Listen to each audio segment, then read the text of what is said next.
The super soldier serum it gets kind of a little overrated. Super soldiers are strong enough to beat other super soldiers and break other super soldiers' bones and even kill other super soldiers. Please look me in the eyes and tell me what Steve Rogers would have done against the Hulk. In Tony's situation again in Age of Ultron, he would have done nothing. He would have got killed. In the Winter Soldier, we see when Steve breaks the Winter Soldier's arm with ease, super soldiers are strong enough to break other super soldiers. Hulks are on a higher power scale than super soldiers, rivaling even Thanos. Steve was only strong enough to hold Thanos' hand back. Bro, every time Thanos has punched Steve, he's been knocked out cold with one punch. We've seen it in Infinity War and we've seen it in Endgame. Hulk is not gonna hold back. He doesn't know how to, bro. Especially in a Rage Hulk, the one that was in Age of Ultron, when he was rampaging across the city, Steve would have got killed. Sam Wilson needs a serum. No, he doesn't. He's shown he doesn't need the serum ever since he's been introduced in the MCU. What would Steve Rogers have done against Red Hulk as well? It is the exact same reason why Tony needed so much more tech to fight Hulk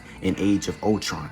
Why he needed a Hulkbuster suit. And even with Sam's vibranium wings and shield, he still had broken bones. It was only because of his counseling skills and his ability to reach others with empathy that he talked the Red Hulk down. It's been shown numerous times you don't need the serum to keep up with super soldiers. If the serum is really all that, it just wouldn't make sense. Because even in the movie Thunderbolts, when they were all in the vault, John was literally struggling to stab Yelena in the face. And people claim that his serum is perfect and the best version yet. And if that's the best version, the most perfect version yet, why didn't this man overpower Yelena and stab her through the skull? That's all I want to know. Another instance in The Falcon and the Winter Soldier, Sam and Bucky literally break John's arm. If those two can break his arm and Steve can break Bucky's arm, imagine what a Hulk would have done against a super soldier. John and Steve are not versatile enough to go up against a Hulk and to last as long as Tony and Sam did. Once both of them lose their shields, it's game over. As soon as Steve lost his shield in Civil War when he was fighting Tony, he was getting pieced up. He had Steve on his knees, bro. The only people who have been able to beat a Hulk in the MCU have been Thanos and Tony. And he had on 2 suits.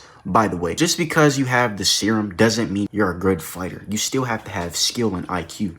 We seen that in The Falcon and the Winter Soldier. The Flag Smashers, they're not the best at hand-to-hand combat, bro. They were getting dropped off and pieced up by John, Sam, and Bucky throughout the show. Super soldiers are not bulletproof. And damn near all the movies and even Brave New World, when they trying to shoot the Hulks, bullets are literally bouncing off them like pieces of bubble gum.